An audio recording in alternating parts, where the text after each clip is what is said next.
기도하시고 찬양으로 예배 준비하시겠습니다. 사랑과 은혜가 많으신 하나님 아버지 감사드립니다. 주님의 이 귀한 성일에, 이 주님의 성전에 성도들이 함께 예배드리게 하심을 진심으로 감사드립니다. 주님이 피 흘려 세우신 교회를 우리가 사랑하며 주님이 의롭다 하신 이 교회를 우리가 섬기길 원합니다. 주님이 우리를 사랑하신 것처럼 우리도 교회를 사랑하며 섬기길 소원합니다. 하나님, 우리를 인도하여 주시옵소서. 감사드리며 예수님 이름으로 기도드립니다. 아멘.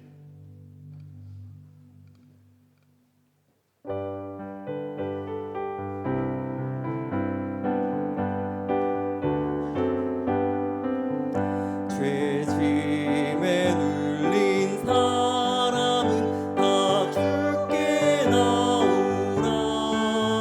주 말씀 의지할 때에 곧 평안 얻으리. 의지하세 의지하세 주 의지하세.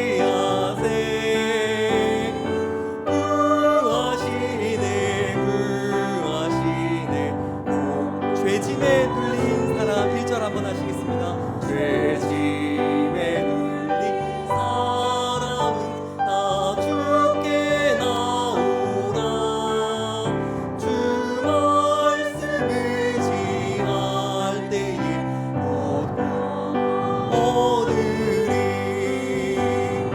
의지하세 의지하세 주 의지하세.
여러분도 함께 하나님 앞에 헌신하는 마음으로 예배를 드리겠습니다. 우리 이 찬양 함께 부르시면서 예배 준비하시겠습니다. 여기에 모인 우리 주의 은총 받은 자여라. 주께서 이 자리에 함께 계심을 아노라. 언제나 주님만을 찬양하며 따라가리니 시험을 당할 때도 함께 계심을 이 믿음 더욱 세라. 이 믿음 더욱 굳세라. 주가 지켜주신다. 어두운 밤에도 주의 밝은 빛 인도하여 주님이 뜻하신 일, 주님이 뜻하신 일 헤아리기 어렵더라도 언제나 주 뜻 안에 내가 있음을 아노라. 사랑과 말씀들이 나를 더욱 새롭게 하니 때로는 넘어져도 죄우생 일을 믿노라. 이 믿음 더욱 굳세라. 주가 지켜주신다. 어두운 밤에도 주의 밝은 빛 인도하여 여기에 모인 우리, 여기에 모인 우리 사랑받는 주의 자녀라. 주께서 뜻하신 바 우리 통해 펼치신다. 고통과 슬픔 중에 더욱 주님 의지하오니 어려움 이겨내고 주님 더욱 찬양하리. 이 믿음 더욱 굳세라. 주가 지켜주신다. 어두운 밤에도 주의 밝은 빛 인도하. 이 믿음 더욱 굳세라. 이 믿음 더욱 굳세라. 주가 지켜주신다. 어두운 밤에도 주의 밝은 빛. 마지막으로 이 믿음 더욱 굳세라. 이 믿음 더욱 굳세라. 주가 지켜주신다. 어두운 밤에도 주의 밝은 빛 인도하여 어두운 밤에도 주의 밝은 빛. 어두운 밤에도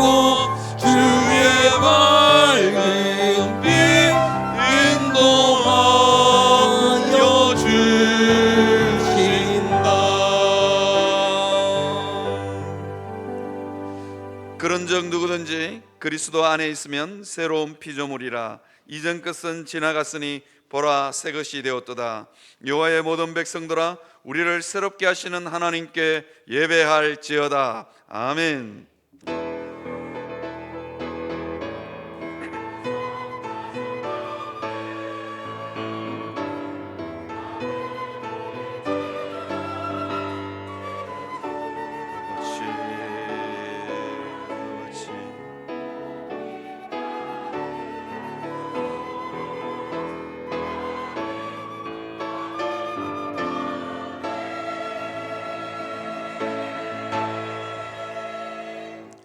살아계신 하나님, 하나님 앞에 도저히 설 수 없는 죄인들이 예수 그리스도의 보혈을 의지하여 하나님 앞에 나왔습니다. 우리의 겸비하고 겸손한 이 마음을 하나님 받아 주시옵소서. 예수 그리스도의 보혈로 우리를 덮어 주셔서 우리가 하나님 신령과 진정으로 예배하게 하여 주시옵소서. 그래서 하나님 우리의 심령 깊은 곳에서부터 예수로 인하여 찬송이 터져 나오는 역사 일어나게 하여 주시옵소서. 살아계신 하나님, 예수 그리스도의 십자가의 은혜만이 드러나는 예배가 될 수 있도록 하나님이여 역사하여 주시옵소서. 하나님 홀로 영광 받으시는 예배가 되게 하여 주시옵소서. 감사를 드렸고 이 모든 말씀 예수님의 이름으로 기도드리옵나이다. 아멘.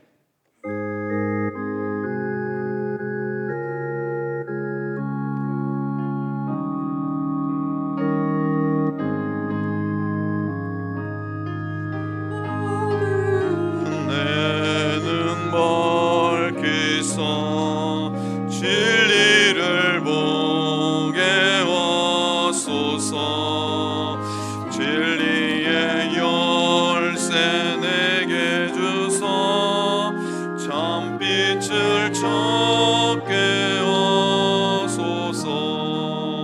기쁘신 뜻을 알고자 엎드려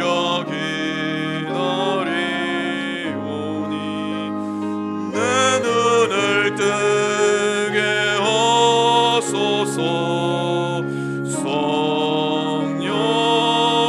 성령이여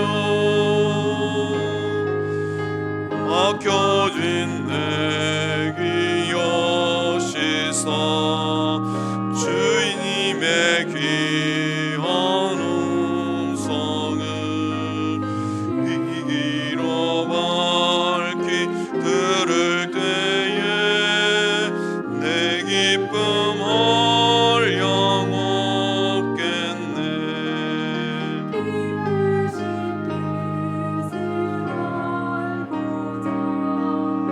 엎드려 기다리오니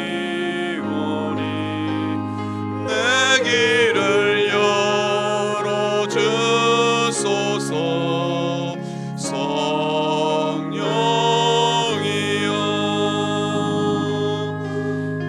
봉해진 내 입 여시사 복음을 널리 전하고 차가운 내 맘 녹여주사 사랑을 하게 하소서.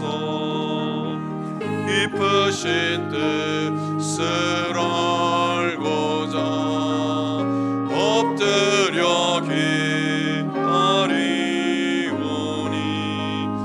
내 입을 열어 주소서.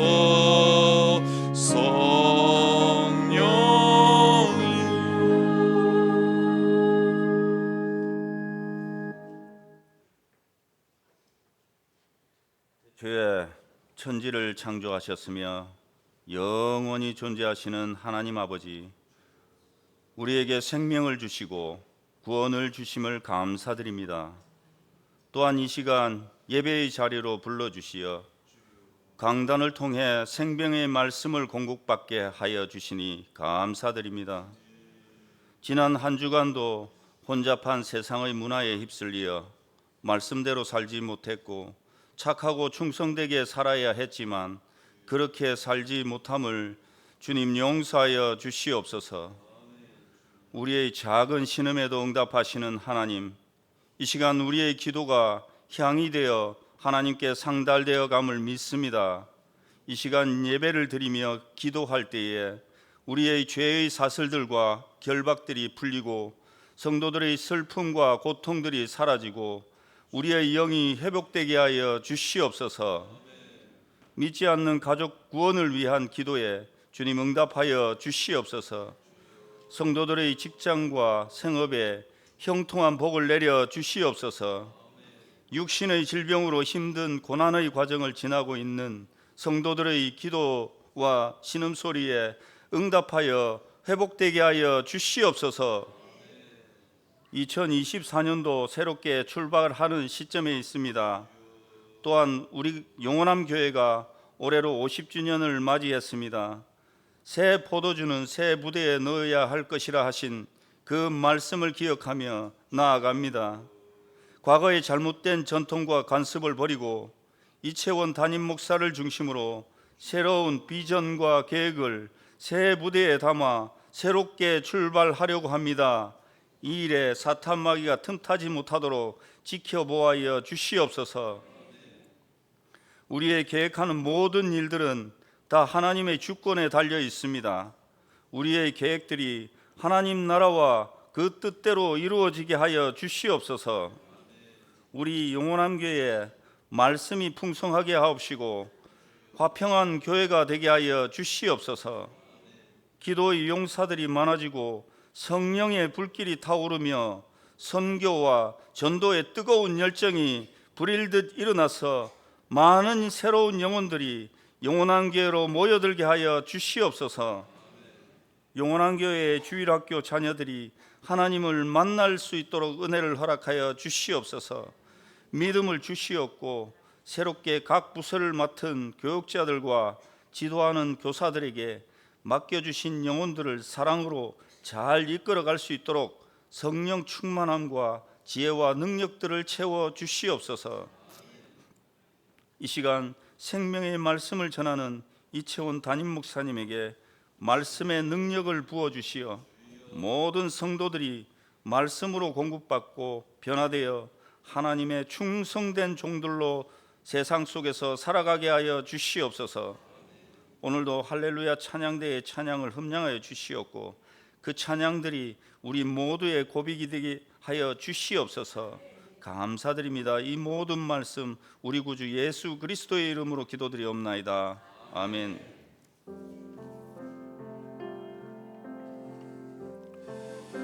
아버지, 아버지, 아버지, 주여.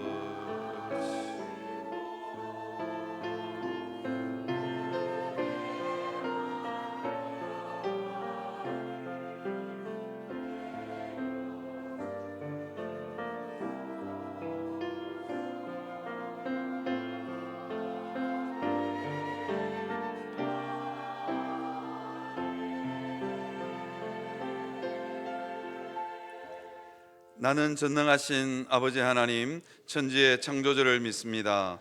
나는 그의 유일하신 아들 우리 주 예수 그리스도를 믿습니다.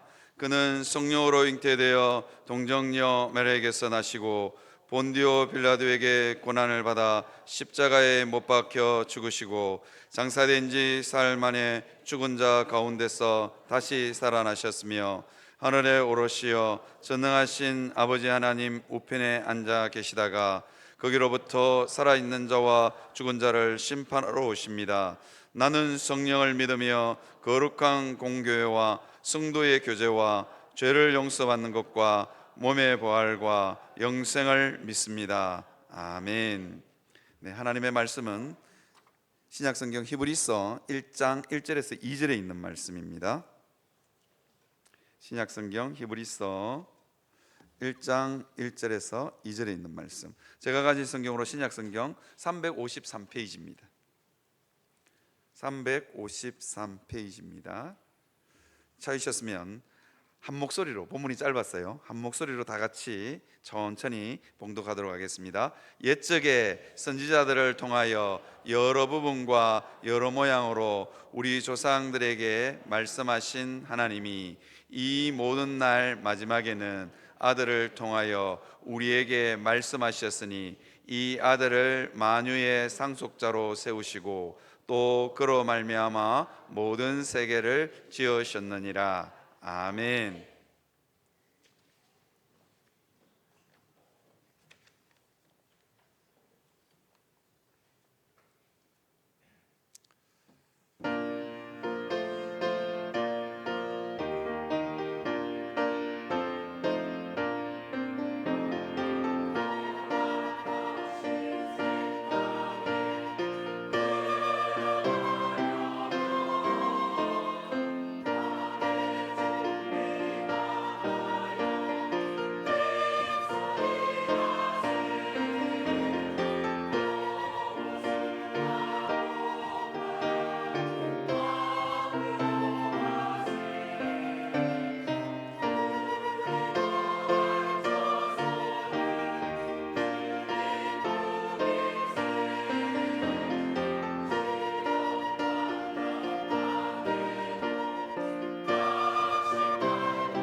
아멘. 네, 히브리서를 우리가 계속해서 이렇게 새벽마다 이렇게 묵상하고 있습니다. 히브리서는 유대인, 구약을 잘 아는 유대인 크리스찬들에게 쓴 서신서입니다. 이게 구약을 잘 알고 있는 유대인 크리스찬들이 드디어 환난과 고난이 휘몰아치니까 점점 그 믿음이 희미해져 가는 겁니다. 그래서 예수 믿는 게 뭘까? 예수 믿으면 내 삶 가운데 무슨 유익이 있을까? 예수 믿는 그 믿음 자체가 흔들리고 있는 그 유대인 공동체에게 보낸 편지가 히브리서입니다. 그래서 히브리서는 어떤 내용들을 기록하고 있냐면 구약의 여러 제도들보다 우월하신 예수 그리스도에 대해서 이야기하고 있습니다. 구약의 제사장이나 선지자나 모세나 구약의 제사보다도 예수 그리스도가 우월하다라는 것을 이야기해 주고 있고요. 또한 뭘 이야기하고 있냐면 그 구약의 여러 제도들이 예수님과 어떻게 계시사적으로 연결되고 있는가를 설명해 주고 있는 책이 히브리서입니다. 그래서 히브리서는 구약과 신약을 이어주는 다리 같은 그런 책이라고 할 수 있습니다. 오늘 우리가 읽은 이 본문은 선지자보다 예수 그리스도가 우월함을 이야기해 주고 있습니다. 그래서 오늘은 여러분들과 함께 말씀하시는 하나님에 대해서 좀 이야기하고요. 다음 주 금요일에는 뭐에 대해서 선지자보다 왜 예수님이 우월한지에 대해서 좀 이야기하려고 합니다. 우리는 흔히들 있잖아요. 흔히들 하나님께서 내게 말씀하셨다, 아니면 하나님께서 내게 음성을 들려주셨다, 그런 표현을 종종 씁니다. 저도 그 표현을 종종 씁니다. 그러다 보니까 제가 안장현, 우리 교회 얼마 전에 부임한 안장현 목사가 제 대학교, 제가 그 심우하던 교회에 전도사인가요? 강도사로 심우하고 있을 때, 그때 늙은 대학생이었어요. 근데 늙은 대학생이 이제 목사가 됐다고, 목사님 조직신학적으로 하나님께서 내게 말씀하셨다고 그런 말 자꾸 쓰시면 안 됩니다 그러더라고요. 너무너무 교리적으로 맞는 말이라가 아무 말을 하지 못했습니다. 많이 컸어요 안장현 목사님이. 담임 목사한테 떼어놓고 그런 말 하면 안 된다고 시비를 걸고. 그런데 맞는 말입니다. 이게 제가 하나님의 말씀을 듣는다, 이 뜻은요 이런 뜻입니다. 하나님께서 기록된 말씀 안에서 저의 삶 가운데 간섭하시고 섭리하신다는 그런 뜻이지, 하나님께서 저에게 직통 계시를 준다든가, 그죠? 성경 외에 다른 말씀을 제가 듣고 성경 외에 다른 성경을 기록한다는 뜻은 아닙니다. 그래서 그렇게 해서 잘 새겨 들으셨으면 좋겠습니다. 이게 이제 하나님께서 저에게 어떤 감동을 주실 때가 있잖아요. 그거를 하나님께서 기록된 말씀 안에서 하나님께서 저에게 섭리하셨습니다, 이러면 전혀 이게 의감이 와닿지 않잖아요, 그죠? 그래서 제가 그냥 하나님께서 제게 말씀하셨습니다라는 표현을 씁니다. 그래서 잘 한번 들어보시면 좋을 것 같습니다. 저는 영원함교회에 와서 영원함교회 목회를 하면서 하나님께서 저에게 너무도 선명하게 저에게 이렇게 하나님의 뜻을 보여주신 때가 있습니다. 물론 하나님께서 그때 보여주신 그 뜻이 정말 하나님의 뜻인지는 시간이 지나봐야 압니다. 그죠? 시간이 지나봐야. 이게 많은 분들이 기도하다가 감동돼 가지고 하나님이 말씀하셨다 그래 가지고 사업을 시작하셨다가 쫄딱 망하는 경우들이 많아요. 그런데 그게 하나님이 아무리 큰 감동을 주셨다 할지라도요, 하나님의 뜻은 어떻게 알 수 있다고요? 시간이 지나봐야 아는 겁니다. 그죠? 시간이 지나봐야 아는 겁니다. 그래서 그 계시가 하나님께서 정말로 하나님께서 정말 말씀하셨는지 안 하셨는지를 확인하는 두 가지 중요한 방법이 있는데, 첫 번째가 뭐냐면 내 마음의 감동입니다. 아직까지 첫 번째 아닙니다. 내 마음의 감동입니다. 내 마음의 감동이 얼마나, 이걸 가리켜서 우리는 내적 확신이라고 합니다. 내적 확신이 얼마나 강하냐. 그런데요, 이 내적 확신은요 객관적으로 확인되기 위해서는 뭐가 필요하다고요? 시간이 필요합니다. 예를 한번 들어보겠습니다. 이게 말씀하시는 하나님이 하나님 뜻인지를 분명하게 알기 위해서, 저는요 결혼하기 전에 우리 집 사람을 만났는데 이상하게 결혼을 하기 싫었는데 기도만 하면 하나님께서 저에게 결혼해야 된다고 말씀하셨어요. 그래서 너무너무 화가 나서 기도를 안 했는데도 정말로요, 결혼을 앞두고 하나님이 말씀하시라 그러니까, 그 당시에 신학생이었으니까 얼마나 제가 심각했겠어요. 결혼하기 싫은 여자한테 자꾸 하나님이 결혼하라 그러니까. 그래가지고 제가 기도하러 갔다 아닙니까? 그런데 기도만 하면 결혼해야 될 것 같은 거예요. 그래서 교회 앞에다가 차 대고 밤새도록 기도 안 하고 버티고 있었거든요. 그런데 기도를 안 해도 하나님께서 저보고 결혼하라는 거예요. 와, 그래서 분명한 내적 확신이 있어서 하나님 때문에 결혼했거든요. 그러니까 세월이 지나서, 시간이 지나서 보니까 아이고, 이게 이제 하나님 뜻인 게 너무 분명한 것 같아요. 결혼 잘했다, 그런 생각이 들어요. 세월이 지났어.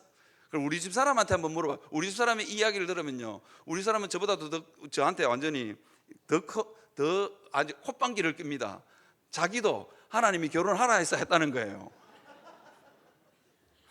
하나님 때문에 비실비실한 목사 하나, 비실비실한 강도사 하나 구제해 줬더만 별의별 이야기를 다 한다면서 신경질을 빡빡 내요. 그러면서 우리 사람도 뭐 결혼하기 위해서 기도원도 가보고 뭐 그랬대. 기도원 갈 때마다 기도원장님이 참 감사하게도 그 사람이랑 결혼하라 그랬대요. 그래서 자기도 결혼하게 된 게 하나님 덕분이지 자기가 뭐 잘나서 그런 거 아니라고, 나도 결혼하기 싫었다고 늘 그렇게 이야기하더라고요. 그래서 종종 제가 묻습니다. 시간이 많이 지났는데 이제는 하나님 뜻인 거 확신하냐고 물으니까 뭐라 그런 줄 아세요? 아직까지 확인 중이다 그러더라고요. 참 제가 아직까지 확인 중이래요. 가물가물하대요. 그래서 저는 자칫 잘못하면 이혼당할 수 있는 위기에 놓인 남자입니다. 그런데 저는 제가 확신하고 있는 게 있어요. 하나님은 어제나 오늘이나 동일하시기 때문에 쫓겨나지는 않을 것 같습니다. 여러분, 이게 하나님의 뜻은요, 내적 확신이 있고 그 다음에 시간이 지나봐야 알게 되는 것입니다. 그래서 왜 제가 이 말씀을 드리냐면요, 우리가 하나님은 말씀으로 우리를 치유하고 고치시는 분입니다. 내 삶에 수없이 얼그러진 부분들요, 하나님께서 어떻게 하시냐? 말씀으로 고치시기 때문입니다. 하나님의 말씀이 들려져서 깊은 은혜가 되고 그 말씀대로 따라서 살아보았더니 시간이 지났더니 고쳐져 있는 자기 자신을 발견하게 되는 게 우리가 말씀 생활을 하는 이유입니다. 예수님이 선지자보다 훨씬 더 우월하신 이유가 뭐냐? 선지자는요, 말만 하고 실제로 우리 삶을 고쳐줄 능력은 없는 게 선지자입니다. 그죠? 그게 구약의 선지자입니다. 그런데 예수님은요, 말씀도 하시고 우리 삶 가운데 직접 들어오셔서 우리를 고치시기 때문입니다. 우리 삶 가운데 치명적인 문제가 있다면 예수님 그거 말씀하셔서 고치시는 분입니다. 그래서 첫 번째요, 제가 여러 부분과 여러 모양으로 말씀하신 하나님에 대해서 나누려고 합니다. 여러분, 왜 하나님은 여러 부분과 여러 모양으로 말씀하실까요? 여러분, 하나님이 태초에 천지를 창조하시니라 바레시트 바라 엘로힘 하 아레츠 하샤마임. 저도 히브리 할 줄 압니다. 지난 5예배 때 안장현 목사님이 얼마나 히브리어를 잘하시는지, 바레시트 바라 그다음에 엘로힘 헷갈리는데요, 하샤마임 하 아레츠. 저도 히브리어 할 줄 압니다. 하나님이 태초에 천지를 창조하시니라, 그 한 구절에요 수많은 영혼들이 거꾸러졌습니다. 그런데도 하나님께서 왜 이렇게 두꺼운 성경을 기록하셨을까요? 왜 여러 부분과 여러 모양으로 하나님께서 말씀하셨을까요? 레위기도 기록하시고 출애굽기도 기록하시고 신명기도 기록하시고 그 다음에 여호수아서도 기록하시고 그 다음에 시편도 기록하시고 아가서도 기록하시고 하나님이 여러 부분과 여러 모양으로 말씀하셨습니다. 그 이유가 뭘까요? 인생들이 상처나고 병들고 부서진 모습이 다 제각각이기 때문입니다. 하나님께서는 그 제각각인 사람들을 다 하나님께서는 상대하기를 원하셨습니다. 그 사람에게 꼭 맞는 치료법을 하나님께서는 제시하기를 원하셨습니다. 그래서 하나님께서 여러 부분과 여러 모양으로 말씀하시는 것입니다. 인생들이요, 아픈 게 다 달라요. 인생들이요, 상처난 모습이 다 달라요. 우리 자식들, 우리 집에 애 3명 있는데요, 3명이 한 배 속에서 나왔는데 어떻게 그렇게 다른지 너무 달라요. 먹는 것도 다르고 다 달라요. 그런데 하나님께서는 왜 여러 부분과 여러 모양이냐? 우리가 상처난 모습이 너무 다르기 때문에 하나님께서는 크기에 맞추어서 우리를 고치시겠다는 것입니다. 어떤 사람은 가난 때문에 삶이 망가졌고, 어떤 사람은 배우자 때문에 삶이 망가졌고, 어떤 사람은 자식 때문에 인생이 꼬이는 분들도 있습니다. 그래서 아픔과 원통함이 있는 사람들을 바라보시면서 하나님이 여러 부분과 여러 모양으로 말씀하시는 겁니다. 그래서 고치시는 겁니다. 제가 영원함교회 와서 신방하면서 아주 재밌는 권사님을 한번 만났어요. 이분도 참 경제적으로 굉장히 어려운 그 시기를 보냈던 것 같아요. 지금은 보니까 널찍한 아파트에 이렇게 살고 계셔서 나는 복부인인 줄 알았는데, 그러니까 젊었을 때는 정말로 고생을 많이 하셨는 것 같더라고요. 남편도 벌이가 별로고 자기도 벌이가 별로고, 그 권사님 연세에는 맞벌이가 별로 없었는데 그 권사님은 남편 벌이가 별로니까 어쩔 수 없이 일하러 나갔대요. 그래서 험한 일 이렇게 하신 것 같아요. 그러면서 그러더라고요. 권사님이 참 11조를 하는데 불신 남편 월급에서 11조 떼기가 너무너무 눈치가 보였대요. 그래서 자기가 버는 돈에서만 11조를 뗐는데, 그러면서 남편 구원을 위해서는 남편 시험에 들게 하면 안 되니까, 그래서 남편 월급에서는 11조를 안 뗐어요. 제가 여러분들 보고 그 11조를 온전히 떼라고 헌금 강요하는 설교는 아닙니다. 새겨 들으십시오. 그런데 어느 날 갑자기 하나님이 그러시더래요. 내가 거지가 그러시더래요. 그리고 귀가 번쩍 뜨였답니다. 오늘 이 자리에도 앉아 계실 것 같은데, 내가 거지가 그 소리를 딱 듣는 순간 남편 월급도 자기가 번 그 월급에서 떼서 하나님 앞에 온전한 11조를 드렸대요. 그러니까 하나님께서 그 집에 복을 부어주시는데, 목사님 우리 집에 집이 2채입니다 그러더라고요. 복을 많이 받으셨어요. 여러분, 이게 뭐냐면 하나님께서 우리에게 우리 삶 가운데 복 받는데 걸림돌이 되는 부분이 있으면 하나님께서 우리에게 말씀하시는 겁니다. 그래서 이 하나님은 우리 삶에 깊이 감추인 것들을 하나님께서는 비춰 보여주십니다. 그래서 말씀하시는 그 하나님은 깊이 감추인 죄악들을 보게 하시고 깊이 감추인 나의 완악함도 보게 하십니다. 나는 착한 줄 알았는데 하나님의 말씀이 들려지는 순간 내가 얼마나 죄인인 줄도 깨닫고 나는 착한 줄 알았는데 아닌 거예요. 자기 자신을 보게 하십니다. 자기 안에 있는 욕심도 보게 하시고 자기 안에 있는 완고함도 하나님께서 보게 하십니다. 이것이 말씀이 임하는 사람의, 말씀이 임했을 때에 나타나는 현상입니다. 하나님은 이 우리 안에 깊은 감추인 죄악을, 완고한 고집을, 연약함을 덜추어 내어서 우리를 고치시기를 원하시는 분입니다. 그 하나님을 여러분 만날 수 있는 여러분들이 되시기를 바랍니다. 제가요 금요 그 철야 때 이게 약간 겹치는 부분이긴 한데 우리 딸 이야기를 했습니다. 이게 우리 딸 이야기를 안 하면 우리 딸이 미국에서 돌아와서 저한테 엄청나게 항의할 것 같아서 제가 바로 잡습니다. 우리 딸은요 늘 사춘기 시절에 중학교 다닐 때 늘 불만이 뭐냐면 아빠 닮았어, 눈이 못생겼다는 거예요. 제 눈이 보통 눈인 줄 아십니까? 제 눈에 이 쌍꺼풀이 굉장히 진하거든요. 우리 딸이 늘 저보면서 쌍꺼풀이 너무 진해가 느끼하다는 거예요. 그래서 자기 눈도 아빠 닮아서 느끼하고 이러면서 제 코가 보통 코인 줄 아십니까? 제가 얼마나 이 콧대 하나로 제가 이게 자존심으로 먹고 사는 사람인데 우리 딸이 뭐라 하는지 아십니까? 아빠 코 닮아가지고 코가 크다는 거예요.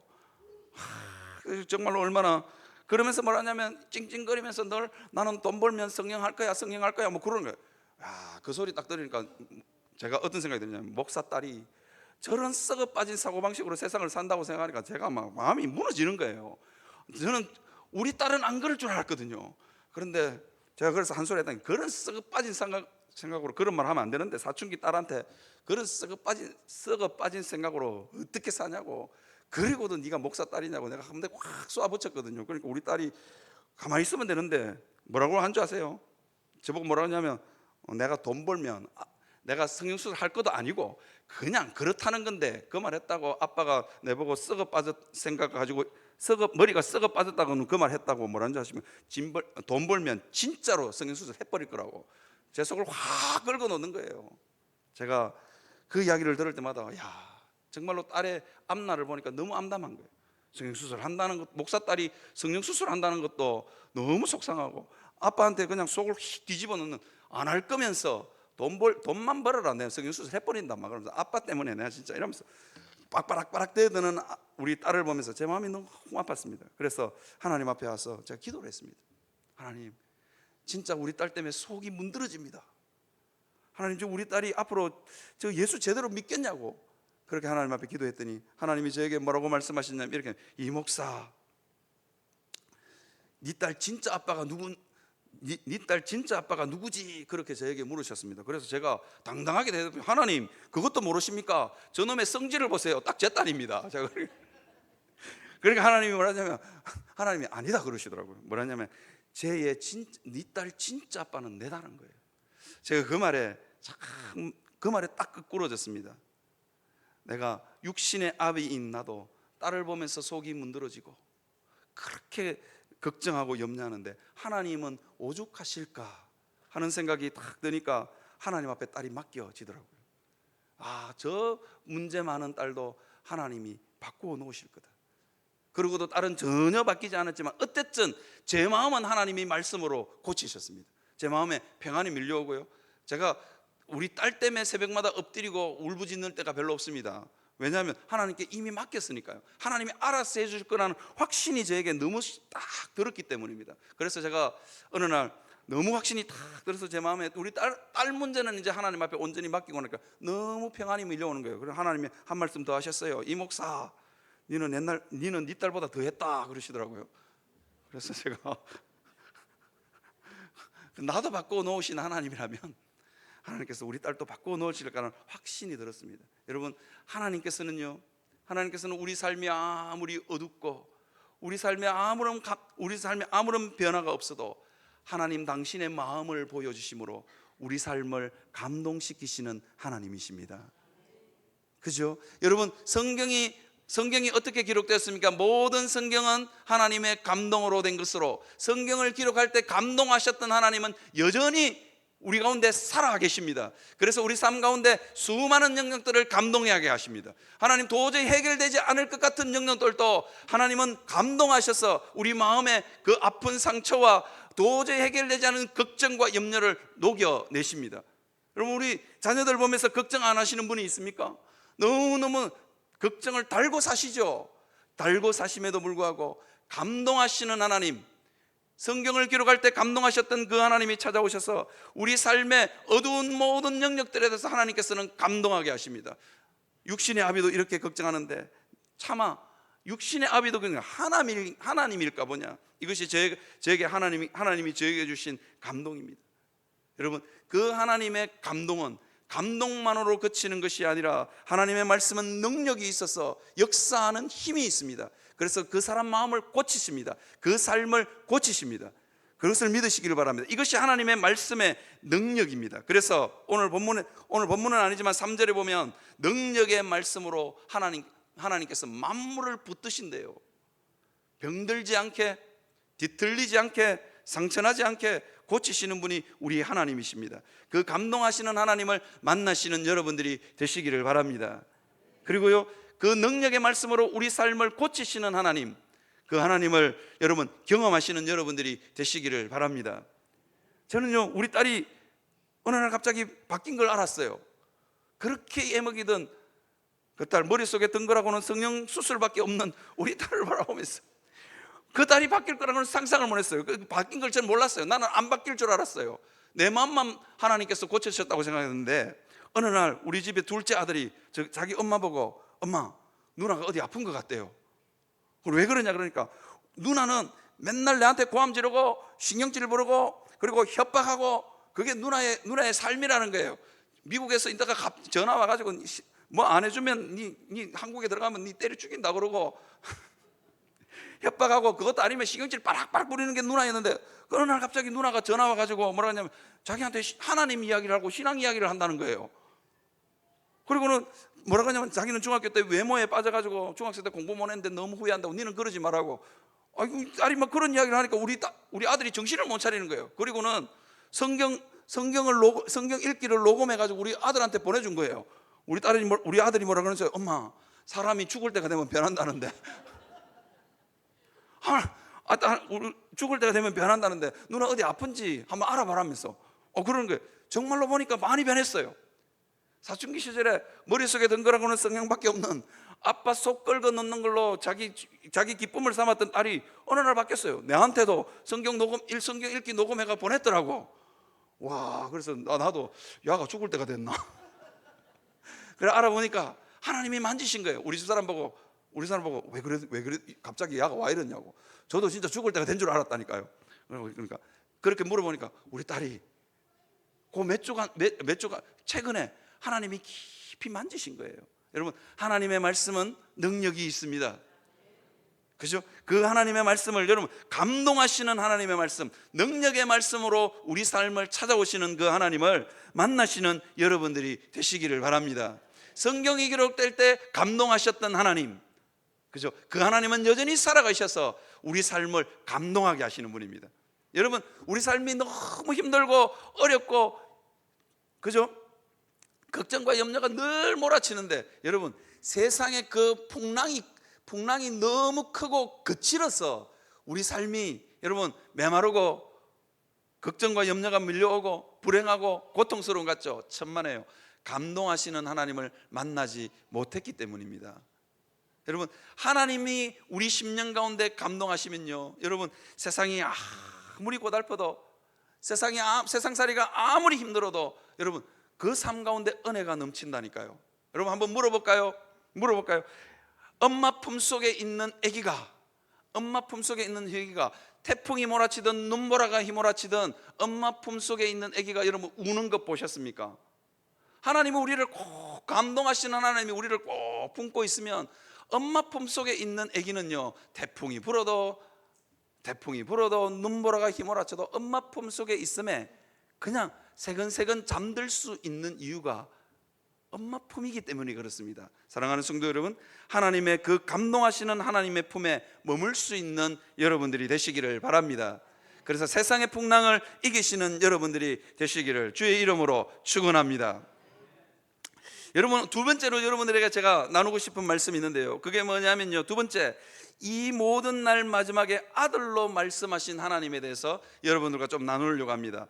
여러분, 이 모든 날 마지막에 아들로 말씀하셨다. 여러분, 가끔씩 이런 분들이 있어요. 어떤 분들이 있냐면, 여러분 혹시 몰몬경이라고 들어보셨습니까? 몰몬경을 여러분 읽어보셨는지 모르겠어요. 몰몬경의 첫 번째 구절의 시작은 이렇게 시작합니다. 예수 그리스도의 또 다른 계시라, 이렇게 시작합니다. 여러분들이 잘 알고 있는 코란도요, 코란 아십니까? 코란을 읽어보시면요, 성경책하고 너무 똑같습니다. 은혜로우시고 자비로우신 알라가 말씀하시니라, 이렇게 시작합니다. 저는 코란도 한번 코란도 읽고 몰몬경도 읽어봤습니다. 여러분, 성경 외에 다른 성경이 있을 수 있습니까? 예수님 외에 구원받은 다른 방법을 하나님이 말씀하신 적이 있습니까? 그런데요, 이단들은 있다는 거예요. 그 누구죠? 신천지의 이만희, 그 양반이 예수님이래. 그렇게 말하는데 얼마나 많은 성도들이 거기에 휩쓸리는지 몰라요. 여러분, 그런 말을 할 때마다 우리가 대항해야 될 말이 있습니다. 예수님이 지금도 살아계셔서 말씀하시는 하나님이 몰몬경을 주셨다 그러면 여러분 어떻게 대답을 하시겠습니까? 이슬람, 제가 경북대에서 유학생 생활을 오래 했는데요, 뭐라고 하는지 아세요? 하나님이 성경을 2000년 전에 하나님이 기록하시고 그 성경이 오염이 너무 많이 돼서 사람의 생각이 거기에 너무 많이 들어가서, 그 이슬람에 있는 공부하는 친구들이 그러더라고요. 성경이 오염이 너무 많이 돼서 하나님께서 마호메트를 통해서 꼬란을 주셨대요. 꼬란을. 그런 사람들에게 뭐라고, 우리는요, 성경책, 제 성경책 좀 많이 찢어지긴 했지만, 우리는 이렇게 들렁들렁 들고 다니면서, 제가 그 유학생 보고 그랬거든요. 야, 나 코란 한 번도 본 적이 없는데 한번 좀 갖다 줄 수 없냐고. 그러니까요, 걔가요, 빨간 보자기 안에 이 코란을 딱 사가지고요, 이렇게 안고 저한테 전달해 줬어요. 얼마나 그 사람들은요, 코란을 소중하게 다루는지 모릅니다. 왜냐하면 하나님의 또 다른 계시이기 때문입니다.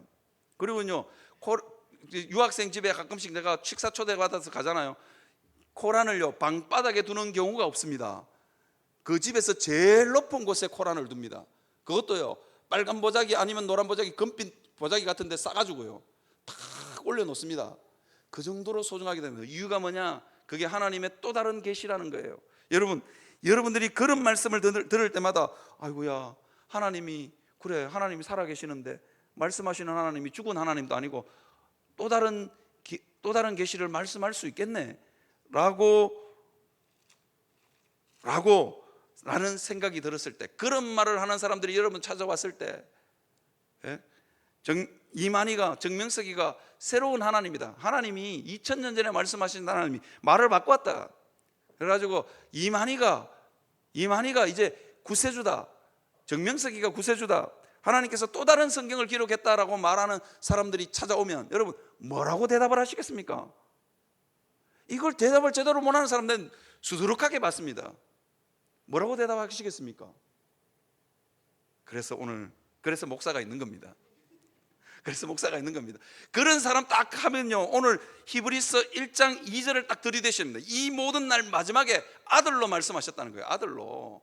이 모든 날 마지막에 아들로 말씀하신 하나님이 또 다른 말씀을 할 수 없다는 거예요. 마지막에 하신 거예요. 이 모든 날 마지막에 인생들에게 여러 말을 하셨고 해도 안 되니까 마지막에 아들로 말씀하신 거예요. 그러니까 성경 외에 다른 말씀을 하나님이 하시는 적이 없습니다. 예수 그리스도 외에 우리에게 구원받을 수 있는 다른 이름을 주신 일이 없습니다. 사랑하는 성도 여러분, 이거 분명하게 이단들 신천지 오면 아이고 못 이기는 그럴 수도 있겠네 그러시면 안 됩니다. 히브리서 1장 2절을 딱 이 모든 날 마지막에 아들로 말씀하셨다고. 예수님 외에 하나님이 다른 말을, 구원받을 수 있는 다른 길을 우리에게 주신 일이 없다고. 그 이상을 말하면 아무리 좋은 걸 가지고 와도 뭐 구란이든지 뭐든지 아무리 좋은 말을 들어와도, 아무리 교회에서 기도 많이 하시고 영적으로 탁월한 분이 오셔가지고 예언을 해도, 그죠? 성경을 벗어나는 것은 이단입니다. 성경을 벗어나는 건 이단입니다. 목사도 마찬가지입니다. 목사가 성경이 이야기하는 안에서 이야기하지 그 이상을 이야기하는 건 이단입니다. 그럴 수 없습니다. 그래서 제가 기록된, 하나님께서는 우리의 삶 가운데 구체적으로 말씀하시지만 기록된 성경의 범위를 넘어가시는 분이 아닙니다.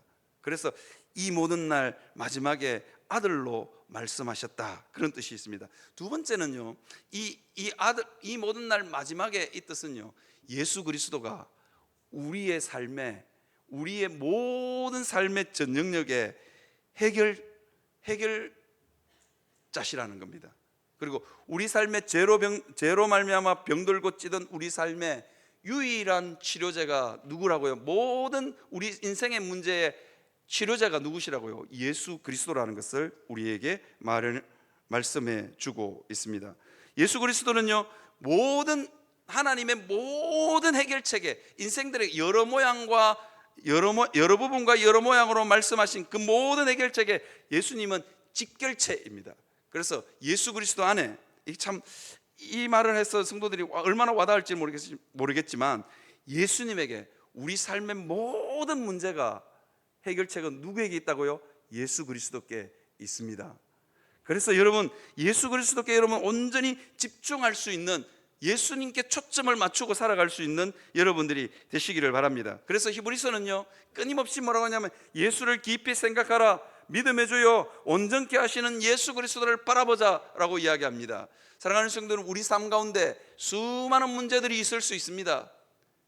그런데요, 그 문제를 해결하기 위해서 이것도 갖다 대보고 저것도 갖다 대보고 여러 가지 일들을 다 할 수 있습니다. 그런데 우리 삶의 유일한 해결자는 누구시라고요? 예수 그리스도이십니다. 제가 한번 물어볼까요? 이스라엘 백성들이 광야에서 노뱀에 물렸습니다. 그 광야에는 약도 없습니다. 노뱀이 아니고 불뱀에 물렸습니다. 불뱀에 물렸는데 약도 없는 거예요. 이스라엘 백성들이 다 죽어갑니다. 다 죽어갑니다. 이스라엘 백성들이 죽어가면서, 불뱀에 물려서 죽어가면서 별의별 짓을 다 하지 않았겠어요? 안 그렇겠습니까? 사막에 있는 조그마한 허브라도, 선인장이라도 꺾어다가 찍어서 안 발라봤겠습니까? 아니면 뭐 집에 있는 뭐라도 한번 안 붙여봤겠습니까? 죽는데 무슨 짓인들 못하겠습니까? 뭐 별의별 짓을 다 해봤을 것 같아요. 그런데도 광야에서 좀 죽어갑니다. 이게 인생들의 모습입니다. 그럴 때 하나님이 뭐라냐면 광야 한가운데 노뱀을 세우시고 저것 쳐다보면 낫는다고. 그런데 이스라엘 백성들이, 아니 뱀에 물려서 다 죽어가는데 노뱀을 쳐다보면 낫는다고? 이스라엘 백성들이 그때만 해도요 70만 아닙니까? 애들까지 다 하면 200만입니다. 거의 대구 시민만 한 사람들이 그 광야에 모여 있습니다. 노뱀을 얼마나 높이 달았습니까? 노뱀을 얼마나 크게 만들어야 그 노뱀이 보일까요? 안 보이는 사람들도 많았을 겁니다. 그죠? 200만이 모여 사니까. 그런데 믿음을 가지고 하나님이 말씀하셨음에 그 노뱀을 향하여 쳐다보기만 봐도 나았습니다.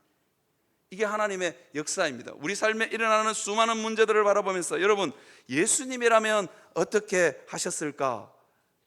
그렇게 늘 물으시는 여러분들이 되시기를 바랍니다.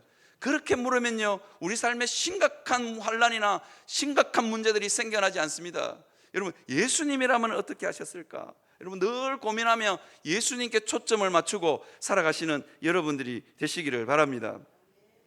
하이델베르그 요리 문답에 보면 이런 일문을 그 하이델베르그 교리 문답에 일문이 뭐냐면 이렇습니다. 살았으나 죽었으나 당신의 유일한 위로는 무엇입니까? 그렇게 묻습니다. 여러분, 살았으나 죽었으나 우리의 유일한 위로는 누구일까요? 예수 그리스도입니다. 여러분, 그렇게 답할 수 있는 여러분들이 되시기를 바랍니다. 히브리서를 받아 읽고 있는, 구약을 너무너무 잘 아는 이 유대인 크리스천들은 이제 신앙이 흔들리기 시작했습니다. 그러니까 예수 믿는 게 별 볼 일 없는 거예요. 예수 믿어도 별 볼 일 없어. 그러니까 점점 그 신앙이 옅어집니다. 정말로 예수님이 내 삶의 유일한 치료자일까? 예수님이 내 삶의 이 모든 문제를 해결해 줄 수 있는 구원자가 맞을까 하는 의심이 점점 밀려 들어옵니다. 그런데 우리가 여러분 한번 잘 생각해 보셨으면 좋겠습니다. 어쩌면 한겨울에 태양빛은, 햇볕은 여러분 없는 것 같아요. 그렇죠? 너무너무 추운 겨울날 햇볕은 있으나 마나합니다. 따뜻하지도 않고요, 아무런 내 삶에 영향력도 미치지 못합니다. 그런데 여러분, 그 연약하기 짝이 없는 햇빛이라도 돋보기 들고 초점을 맞추면 여러분 어떤 일이 일어납니까? 돋보기 들고 초점을 맞추면요, 하얀 종이에도 불이 붙더라고요. 저는 어렸을 때 돋보기 가지고 노는 거 참 좋아했습니다. 딱 해가지고 초점을 이렇게 맞추면 제 손바닥 위에 딱 이렇게 맞추면 손바닥이 뜨거울 정도, 순식간에 뜨거울 정도로 열이 확 올라가더라고요. 이게 뭐냐면 예수 그리스도께 초점을 맞추었을 때 정말 하나님께서는 우리 삶 가운데 놀라운 일을 일으키십니다. 그것을 믿고 여러분 순간마다 여러분들이 한마디 하실 때마다 교회에서 하고 싶은 말이 얼마나 많겠습니까? 그럴 때마다 뭐 하라고요? 예수님이라면 어떻게 하셨을까? 그 예수님께 초점을 맞출 수 있는 여러분들이 되시기를 바랍니다. 인생의 그 큰 풍랑이 다가올 때마다 그 예수님 바라볼 수 있는 여러분들이 되시기를 바랍니다. 베드로가 풍랑이 막 이는데 그 풍랑이를 예수님이 걸어오고 계셨습니다. 그러니까 너무너무 신기한 거예요. 주님, 나보고도 좀 오라 해주십시오. 그러니까 예수님 뭐냐면 오라라고 이야기합니다. 그리고는요, 집채만한 풍랑이 이렇게 덮쳐옴에도 불구하고 베드로는 예수님 바라보고는 그냥 그 갈릴리 호숫가에 펑덩하고 뛰어내렸습니다. 그런데 예수님만 쳐다보고 걸을 때는 베드로는 그 풍랑 있는 바다를 걸을 수 있었습니다. 얼마나 신기했겠습니까? 이게 풍랑에 빠져들어야만 정상인데 거기를 걷고 있다니까요. 우리가 예수님께 초점을 맞추면 우리 삶 가운데 수많은 풍랑들이 일지만 그 모든 것들을 베드로가 무리를 걸었던 것처럼 우리는 그 위를 걸어갈 수 있습니다. 그것을 믿으시는 여러분들이 되시기를 바랍니다. 그런데요, 베드로가 물에 빠지는 순간이 있습니다. 물에 빠지는 순간, 언제부터 빠져들기 시작하느냐? 예수님 쳐다보는 눈빛을 돌려서 풍랑을 바라보는 순간 점점 베드로의 몸이 가라앉습니다. 여러분, 우리가 한번 잘 묵상해 보았으면 좋겠습니다. 우리 삶 가운데 수많은 일들이 일어날 수 있습니다. 수많은 문제들이 일어날 수 있습니다. 예수님이 정말로 내 이 삶의 해결자이실까? 예수님이 정말 내 이 문제를 해결해 줄 수 있을까? 그런 생각이 밀려올 때마다 그 예수님께 초점을 맞출 수 있는 여러분들이 되시기를 바랍니다. 그래서 세상의 풍랑위를 걸을 수 있는 여러분들이 되시기를 주님의 이름으로 축원합니다. 여러분 있잖아요, 그 모래바람이 휘날리는 광야 한가운데서 노뱀을 향하여 쳐다봤던 사람들이 살아났던 것처럼 여러분의 삶 가운데도 예수님께 초점을 맞추고 예수님이라면 어떻게 하셨을까를 끊임없이 물으면서 신앙생활을 할 수 있는 여러분들이 되시기를 주의 이름으로 축원합니다. 이 시간 하나님 앞에 한번 찬양했으면 좋겠습니다. 주신 말씀 기억하면서 한번 찬양했으면 좋겠습니다. 내 마음에 두려움과 걱정이 일어나지만 하나님이여 은혜를 베풀어 주시옵소서. 그런 마음으로 370장 다 같이 찬양합니다.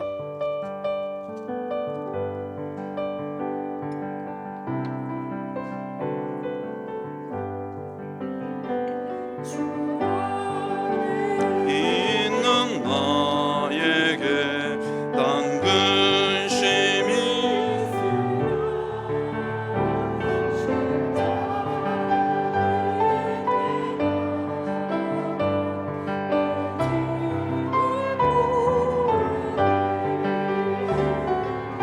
주님을 찬송하면서 할렐루야 할렐루야 내 앞길 말과 험에도 나 주님만 따라가리 그 두려움이 변하여 내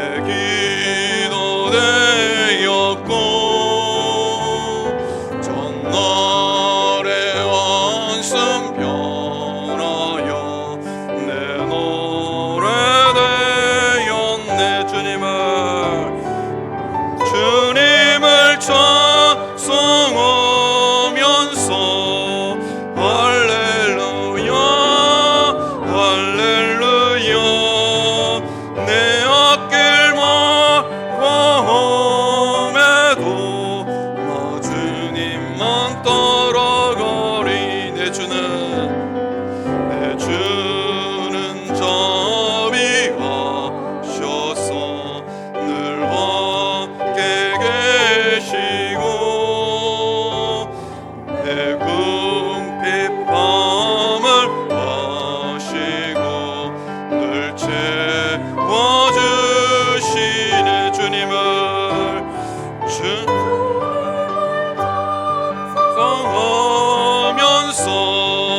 할렐루야 할렐루야 내 앞길 멀고 험해도 나 주님만 따라가리 내 주와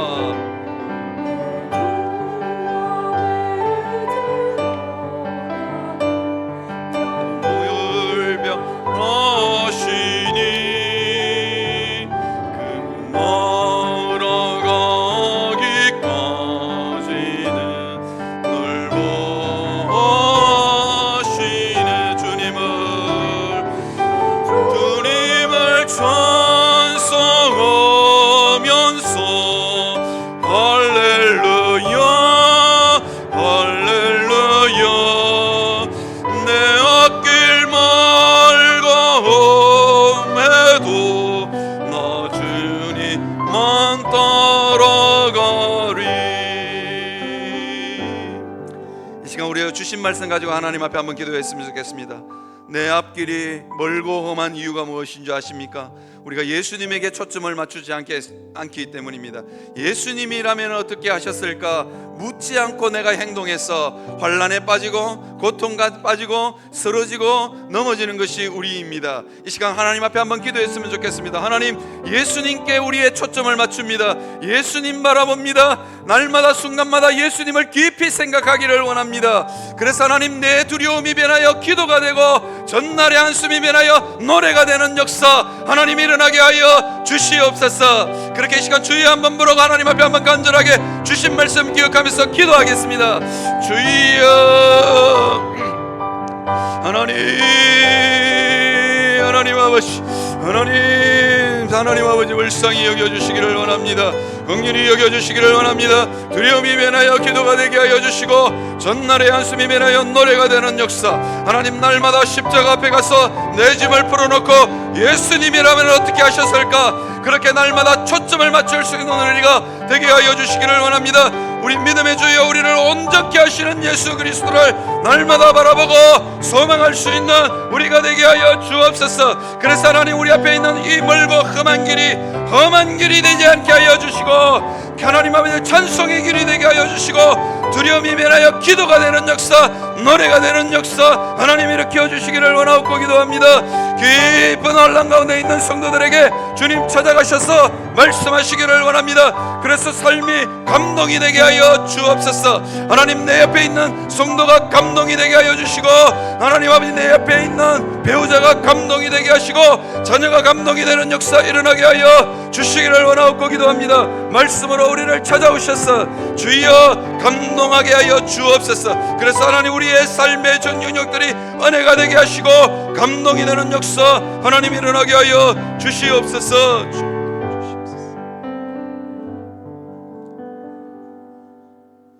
살아계신 하나님, 우리의 고통이 얼마나 깊은지, 하나님 내 앞길이 얼마나 멀고도 험한지, 하나님 인생의 풍랑이 얼마나 내게 세차게 몰아치는지, 하나님 감당할 수 없는 이 풍랑 앞에서 주님 바라볼 수 있는 우리가 되게 하여 주시옵소서.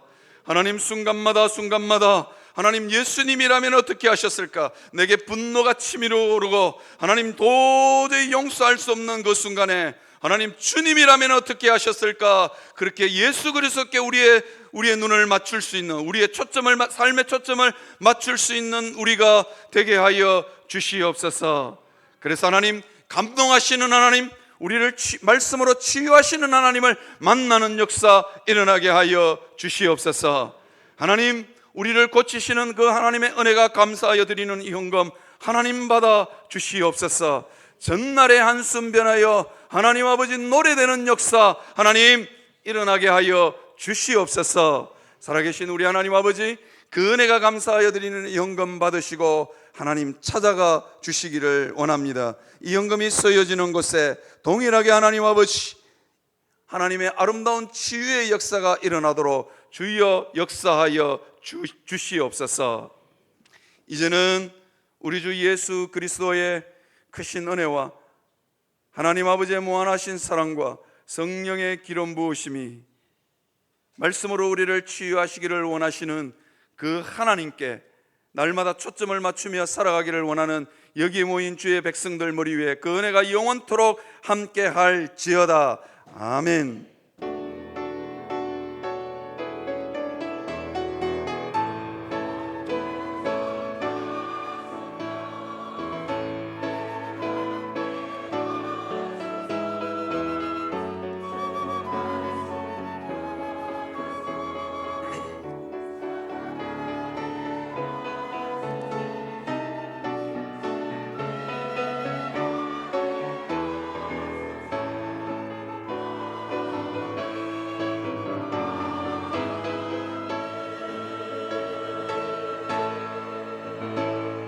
네, 광고 말씀드리겠습니다. 송년 감사 신년 기도 제목 아직 제출하시지 않으신 분들은 이번 주까지만 비치하겠습니다. 이렇게 작성하셔서 제출해 주시면 감사하겠습니다. 제가 그거 들고 새벽마다 여러분 가정을 위해서 나누어서 기도하겠습니다. 제출 안 하시는 분은 기도 명단에서 빼겠습니다. 뭐 안 제출하시니까 뭐 알아야 기도를 하지. 그래서 이번 주까지, 그러니까 2024년 말씀 카드와 신년 기도 제목은 이번 주까지 비치하겠습니다.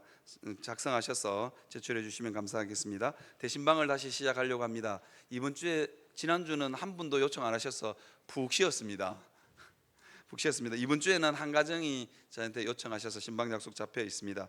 시간이 많이 있으니까요. 한번 화요일과 수요일 이렇게 신방 요청해 주시면 신방하도록 하겠습니다. 여러분들이 신방 요청 안 하시면 제가 찾아가는 일이 벌어집니다. 그러니까 꼭 신방하시기를 바랍니다. 네, 그다음에요. 요람 작업. 우리 교회는 요람하고 컴퓨터에 들어있는 웹 교적하고 이게 달라요. 왜냐하면 요람만 계속 만들고 웹 교적은 몇 년 동안 그냥 방치해가지고 여러분들의 신상 정보가 많이 다릅니다. 그래서 여러분들 보고 수정하라고 드리는 그 자료는 웹 교적에 들어있는 자료입니다. 제가 앞으로 요람을 보지 않고 웹 교적을 봅니다.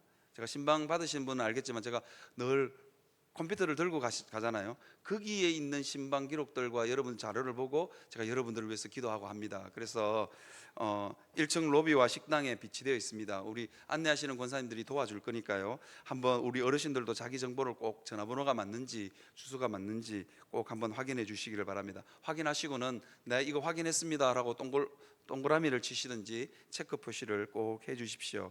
그렇지 않으면 우리 부목사님들이 시간이 너무 많아서 그 체크 표시 안 한 분한테는 전화를 드릴 겁니다. 그러니까 꼭 좀 체크 표시해 주시면 감사하겠습니다. 오늘 오후 예배 마치고 정교인 교구별 정교인 플러깅 하도록 하겠습니다. 제가 보니까 플러깅 가실 거니까 제가 이제 말씀드릴게요. 이 플러깅은 이게 휴지 줍다라는 단어하고 그다음에 꼬신다라는 단어가 이게 합해져 가지고 있는 단어가 플러깅입니다. 조깅하면서 휴지 좀 착한 일 한다 그런 뜻이 이 플러깅이라는 단어입니다. 이게 아마 저쪽에 핀란드 언강 거기서 온 것 같습니다. 그래서 하시는데 귀찮다고 띠를 안 메고 가시는 분들이 종종 있어요. 그래서 좀 귀찮으시더라도 좀 어깨에 띠를 띠고 이렇게 가시면 좋을 것 같습니다. 저한테 용원함교회 좋은 일 한다고 저한테 칭찬하시는 분도 많고 용원함교회 좋은 일을 한다는 거 보니까 다음 주에 교회 갈게요 하시는 분들도 서너 분 있습니다. 아직 안 오시긴 하셨지만 그래서 꼭 이게 하시고 가시면 좋겠고요. 그 다음에요, 저희들이 까만 비닐봉지를 큰 걸 하나 나눠드리는데 비닐봉지 안 부끄럽도록 좀 넣어오십시오. 무슨 말인지 아시죠? 아이 목사님 많이 주었어요 이러면서 오시는데 좀 이게 가벼우신 분들이 계시던데 어쨌든 좀 많이 넣어서 용호동에 겨울이니까 쓰레기가 많습니다. 그래서 한번 좀 두둑하게 넣어서 오시면 좋겠습니다. 오늘 오후 예배 후에 예결산 정기 재직회 있습니다. 그리고 다음 주에는 예결산을 위한 공동회의 하도록 하겠습니다. 그리고요 2020 부산 동부노회 여전도회 원래회 다음 주 목요일에 남천교회당에서 있습니다. 그 다음에요 2023년 회계감사 각 부서 각 전도에도 마찬가지고 교육부서도 마찬가지고 장부를 가지고 있는 모든 부서는 사무실로 장부를 제출해 주시면 우리 감사 장로님 두 분이 감사를 하실 겁니다. 그래서 제출해 주시면 감사하겠습니다. 그 다음에요 카페 쿠폰 판매합니다. 한 장당 1,000원이라고 합니다. 제가 보니까 커피 드시면서 이게 돈이 왔다 갔다 하는 걸 보니까 별로 보기가 안 좋았는데 다행히 카페에서 이게 쿠폰을 만들어서 판매한다고 합니다. 이거 사시면 카페에 있는 전 메뉴를 먹을 수 있답니다. 그러니까 카페에 쿠폰을 많이 구매해 주시면 감사하겠습니다. 그다음에 새벽기도 차량 운행하고 있습니다. 이번 주에 처음으로 이게 특세 때 말고 처음으로 했는데 우리 장로님 중에 이 특세 때 차량 운행하시고 너무 피곤하셔가지고 오전에 출근도 못 하셨답니다. 그런 우리 장로님들이 이걸 많이 수고하시는데요. 타실 때마다 이렇게 감사하다고 그렇게 인사를 해주시면 보통 일 아닙니다. 우리 장로님이 새벽 4시부터 밤잠을 설쳐가지고 새벽기도 갔다가 잠시 눈을 들었는데 뭐 한 10시나 됐는 것 같습니다. 그래서 출근도 못 하시고 뭐 반차를 내셨다는 소문도 있고 그렇습니다. 그래서 장로님들이 수고하셔서 차량 운행해 주시니까 부지런히 기도할 수 있는 여러분들이 되시기를 바랍니다. 자, 이 시간 우리 마지막 찬송 하고 바로 플러깅 출발하도록 그렇게 하겠습니다. 너는 시냇가에 심은 나무라. 네.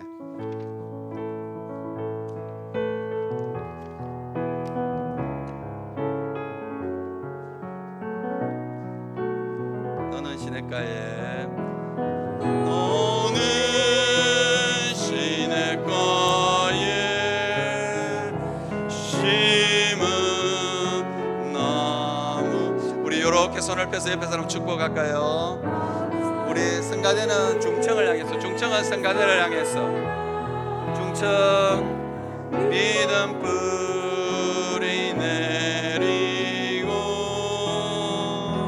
주의 뜻대로 주의 뜻대로 항상 살리라. 주의 시절을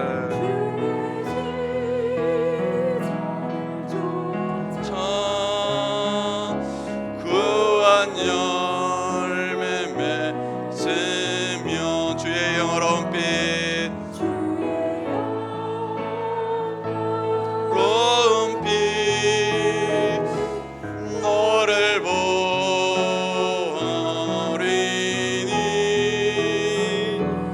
주의 뜻대로 주의 뜻대로 항상